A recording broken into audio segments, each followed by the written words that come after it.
Merci, Monsieur le Président.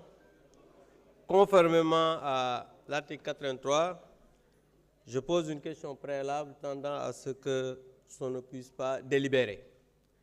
Et je vais motiver verbalement ma demande. Monsieur le Président de l'Assemblée, Monsieur le Ministre, mes chers collègues, depuis sa nomination comme Premier ministre, Ousmane Sonko est à la tête d'un record historique. Voilà aujourd'hui, vous, députés de PASTEF, vous lui offrez sur un plateau ce record historique tant recherché, mais malheureusement, vous le faites dans le très mauvais sens.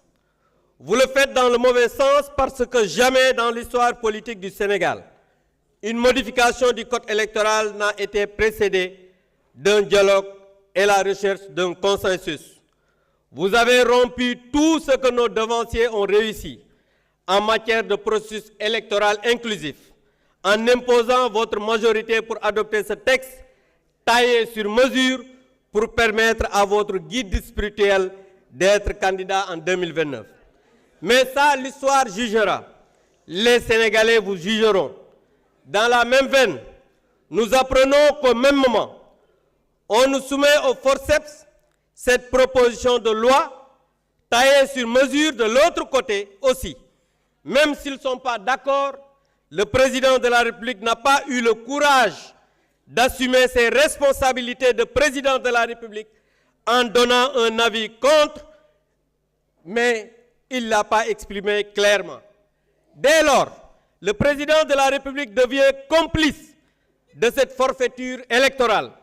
En outre, les réformes qui ont été présentées de l'autre côté sur les institutions sont des réformes qui nous rappellent la tradition des conférences nationales, cours constitutionnels, bulletins uniques, CENI.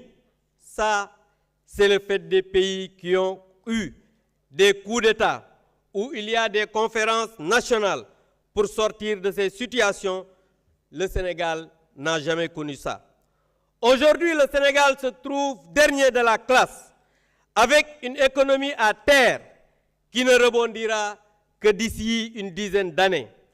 Aujourd'hui, après avoir détricoté l'économie nationale qui ont été bâties, vous êtes en train de vouloir détricoter les institutions de notre pays.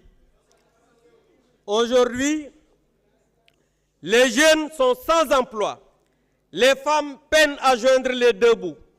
Aujourd'hui, dans toutes les municipalités du pays, les Sénégalais sont en train de courir vers des appuis Tabaski. C'est ça la réalité du Sénégal d'aujourd'hui. Ce n'est pas le Sénégal qu'on vous a laissé. Tey jii li am mooy dama wax ne monsieur le président waruñu délibérer. Pourquoi?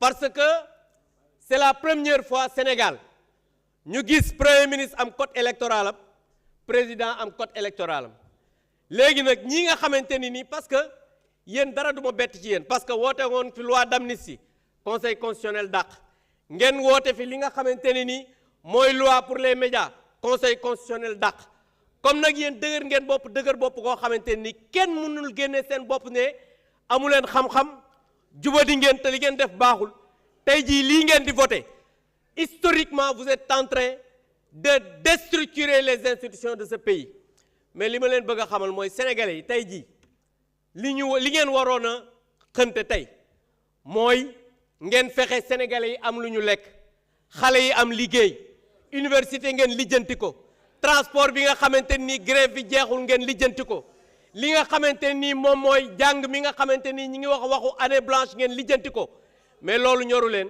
mooy yéen entre Diomaye ak Sonko kuy nekk candidat 2029 moo tax ngeen war a xam ne on n'est pas là pour dire que c'est celui-là le bon celui-là le mauvais déedéet ñoom ñaar ñëpp a yem parce que li leen yitteel mooy élection 2029 te sénégalais yi loolu taxuloon ñu fal leen yéen dañ leen a fal pour ngeen lijjanti jafe-jafe askan wi ngeen nekk fi naan kii dina nekk candidat 2029 kii mooy nekk candidat 2029 ngeen yaakaar ne l'opposition dañ fi nekk naan kii moo baax kii moo bon waxuñu loolu de c'est que yéen da ngeen a yëpp sénégalais yi te sénégalais yi li leen fi indi jàpp naa ne loolu moo leen fiy jëlee je vous remercie.